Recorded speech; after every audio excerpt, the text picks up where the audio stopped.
দিব। রিকশার প্যাডেল ছেড়ে এখন আপনি চাকরিতে ঢুকেছেন, এখন কেমন আছেন? হ্যাঁ, রিক্সার পেডেল ছেড়ে আমি একটা চাকরিতে ঢুকছি, তবু এই চাকরির কোনো মনে করেন নেই, মাস্টার রুল।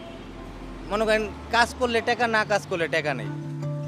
সুজন বলছেন, অভ্যুত্থানের পরে নিজের চেষ্টায় তিনি সিটি কর্পোরেশনের এই অস্থায়ী কাজটি জোগাড় করেছেন। আমরা যেই প্রত্যাশার জন্য নতুন বাংলাদেশ একটা গড়তে চেয়েছিলাম, ডক্টর ইনুস সাহেব একটা ভদ্রলোক, উনি একটা সম্মানী লোক, তবে ওনাকে আমরা সম্মান দিতে পারতাছি না। ওনাকে বাইরের লোকরা যা সম্মান দেয়, বিশ্বের যা মানুষ সম্মান দেয়, ওনাকে আমরা সম্মান দিতে পারতাছি না। আজকে যতটি দেখেন রাজনীতির লোক, আজকে যদি তারা যদি তার সাথে থাইকা যদি আপনার তার মতামত যদি বুঝতো, তার মতামত যদি শুনতো, আজকে কিন্তু আমরা দেশটা কিন্তু ভালোই পেতাম। সুজন কেবল জুলাই আন্দোলনে নজর কাড়েননি, 12 বছর আগে সাভারের রানা প্লাজা ট্র্যাজেডিতেও একই ভূমিকায় ক্যামেরার লেন্সে ধরা পড়েন